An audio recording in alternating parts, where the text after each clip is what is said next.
I came up to San Jose from Los Angeles to Midway, who owned the rights to Pac-Man, because I wanted the little Pac-Man creature and I wanted to be able to film it, and I had to get the rights to do it. And I met with them and they said, sure, okay, fine, and we made our deal. And then I said, now we're going to have a game, a contest during the game, and it'll take about 6 months before the picture is released. Is there any game you have that's coming up? And they told me about Satan's Hollow, and that's how we got Satan's Hollow. And then I had my art director contact one of their technicians to tell us, I don't know how they did it, but somehow they got in and hooked a computer to it or something, so they were able to control the numbers to see how high they went, and they were able to control the things. And then of course we would shoot the actors, and I would have them reacting yay or nay or however, or whatever the situation was. And then then we'd have a separate shot, and then when you edit it together, you think that the kid actually has played and scored that high of a game. Anybody else, anything? Yes, sir. Were there any notable experiences you remember working with a veteran, Joe Don Baker, being that almost everyone else in the cast was young and in their probably early 20s or teens, and here's a veteran actor, Joe Don Baker, who's been acting for decades. Just was there anything notable or memorial about working with him? Joe Don, I did 3 pictures with Joe Don. Joysticks was the second. The one I did just before this, I mentioned earlier about being in San Antonio. Joe Don was in that one. Joe Don was great to work with. He liked working with young people. He was very cooperative with them, and we shot it in 3 weeks, so it was a very, very short schedule because of budgetary limitations. We spent about $300,000 making the picture. In those days, a low-budget picture was considered probably $3 million, so we really had to move quickly. And Joe Don would go off to the side and rehearse with the young actors while I was setting up with the camera and so on and so forth. Very cooperative, easy to work with. I did another picture after this with Joe Don, and would like to have done a lot more, but Joe Don didn't like to work. He was kind of semi-retired. He would only work 1 or 2 pictures a year. Very, very nice guy, though. Very cooperative. Where was the film made again? In Texas? It was made in Los Angeles in late '82, probably October, November of '82, and then it was released in the spring of '83. The arcade itself was a soundstage. We obviously put the walls up and decorated and brought in all the games and everything, and built the various levels for the eating area. That was a small soundstage in Los Angeles. We had some trouble finding games because arcades had just started and they were very popular, and they were opening up all the time. And the guy that was the master distributor that had all these games, he didn't want to rent to us because I needed them for about 2 weeks. And he said he didn't want to, because he was renting them to people who were opening up shops that lasted 3 or 4 years. But we were able to get them and made the picture. Yes, sir. What started you in this kind of genre? Because I've seen a couple of other of your... Well, I actually began my career as an actor. I was raised in a small town in the Midwest and went to Los Angeles to become an actor. And 3 or 4 years of knocking on doors and having no results. I got lucky. I met a guy who was making movies, and then I began to write for him, and then a few years later I decided I wanted to direct my own pictures. I always liked comedies, but I liked other kind of pictures too. I liked action pictures, and I liked westerns a lot. And like we all did as we were growing up in the 60s. So I mentioned earlier that I saw some young guys playing a video game in a movie complex in the lobby, and that gave me the idea to create the Joysticks video game movie. I originally called it Video Madness, and it was kind of a takeoff on Reefer Madness, if you know that movie. But one time, again, when we were editing, I was going to lunch and I was walking across the street and I was thinking of various titles, and the idea of joystick came to me, and of course it has a double meaning. And there was a kid waiting to get on a bus, maybe 10, 12 years old or something, and I said, hey, if I say to you the word joystick, what do you think? And he says, I know what you want me to say. And immediately I thought that's a great title. So I went to the distributor and I said, I want to call it Joystick. He said, I can't do that. And so I argued with him a little bit and he said, okay, we'll call it Joysticks. I couldn't see the difference, so Joysticks is what it's called. And as I said earlier, the picture was very, very successful. It's played all over the world. It's amazing how sometimes a small picture like this will strike a chord at the particular time that it's released.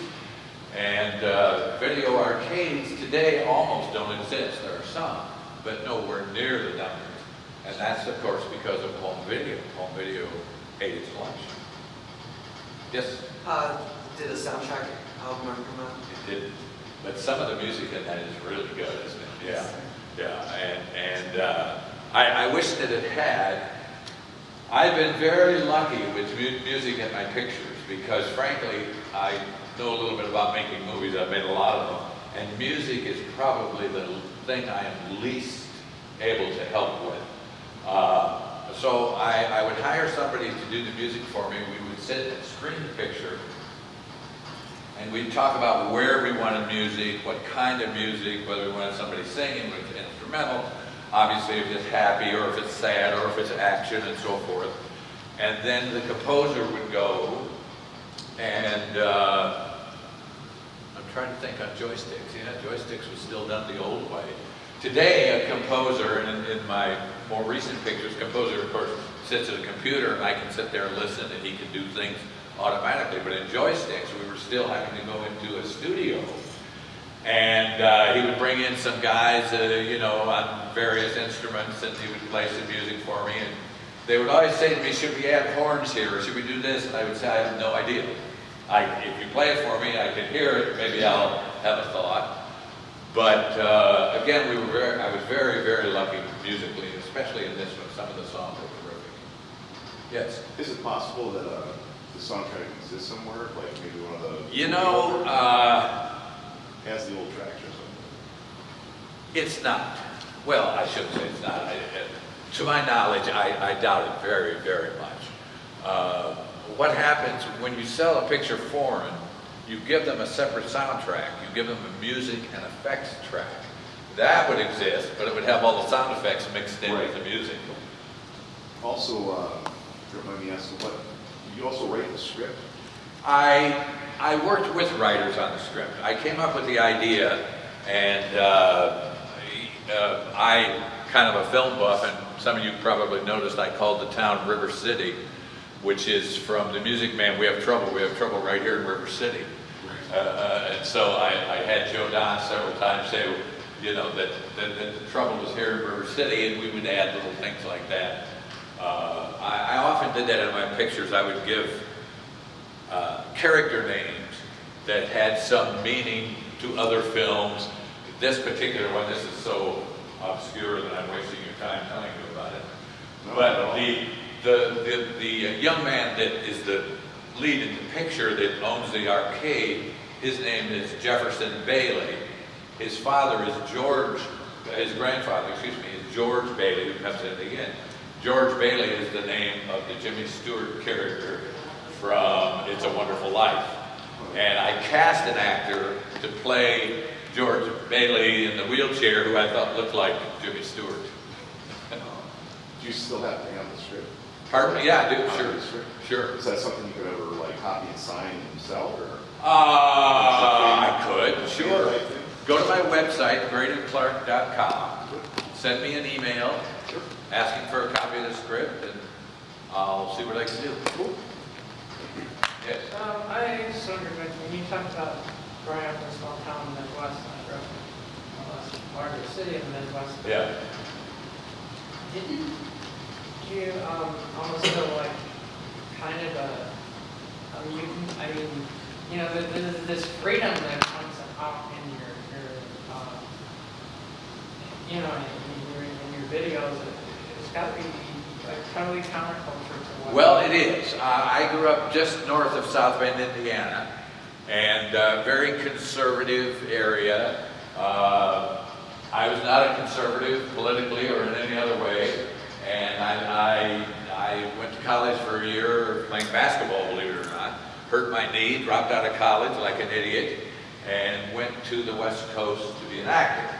And I always just kind of was different from the area I came from. I still have family back there. I enjoy them and go see them, but I lived a different life, you know, so I have no complaints. I've been very, very, very lucky because I was able to make 20 pictures. The last 4 or 5 I've made in Eastern Europe. I made some in Russia and Bulgaria.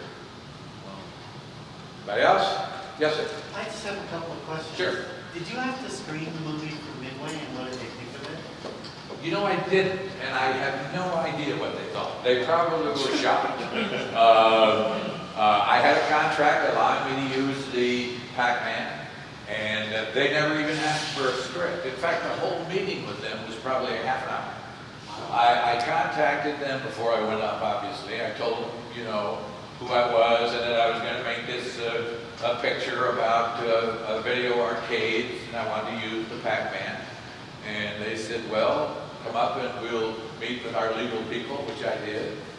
And then when I asked them for the next thing, you know, it was a cross-promotion. You know, it helped the picture, and they were thinking, and I'm sure it did, because a lot of people have come to me and talked about Satan's Hollow that they became aware of because of the picture. Yeah. One last question. Sure. Was that King Videogame, was that the uncle from Yes. Napoleon Dynamite? Yes.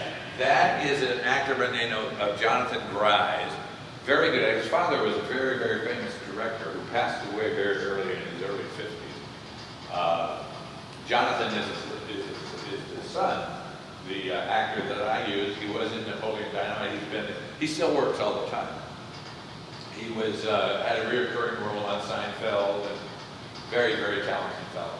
How did you get him and Jim Greenleaf? Was it just casting call? Yeah. You auditioned and you said, you know, you... Yeah, the way I always worked, we'd put out a casting notice to all the agents, and then they would submit people. And I had an assistant who would first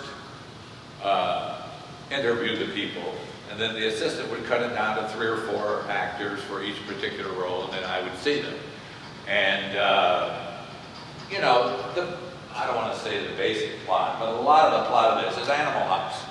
And you've got the John Belushi character, which is Jim Greenleaf, and then you've got the Tim Matheson character, which is Scott McGinnis. So, you know, when they walked in, actually Scott was in the picture I did prior to this. He was also in Wacko. Jim, this was the only picture I worked with Jim on. Great guy, terrific guy. He looks like Santa Claus now. He has a big white beard, and he, of course, has the big belly and so on. Anybody else? Yes? Unrelated, but No, anything. you made Angel's Revenge. Yeah. Did you know what you were getting into when you gave Mystery Science Theater permission? Well, you know, Mystery Science Theater has done 2 of mine that I'm aware of. They may have done a 3rd. They did Angel's Revenge, and they did Final Justice. Oh, yeah. Final Justice was the 3rd picture I did with Joe Don. I did right after this picture.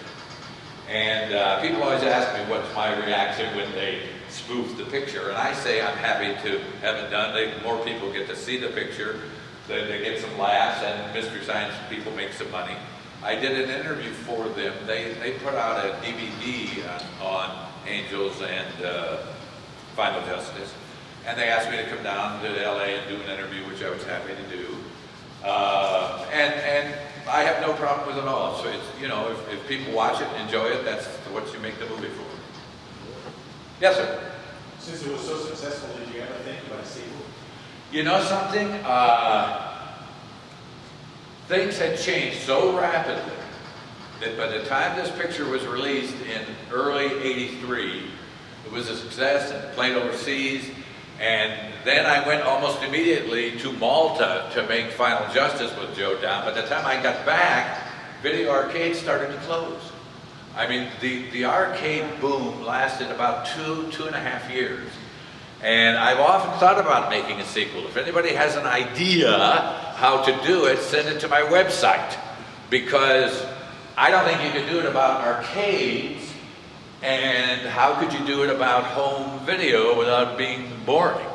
I mean, the reason I came up with the big ball for the joystick and the thing on the screen and what have you is because if they're just looking and playing a video game, it's not visual for film. So I needed something that I could put a camera in front of the actor playing the video game, playing with the joystick, and have the audience behind him cheering him on and so forth. So I came up with this idea for the big joystick and the big screen. But I don't know how you could do a sequel. Send me an email. Howard already did the board games and Tron. Yeah, and there's of course a lot of movies made from video games and about video games like Tron.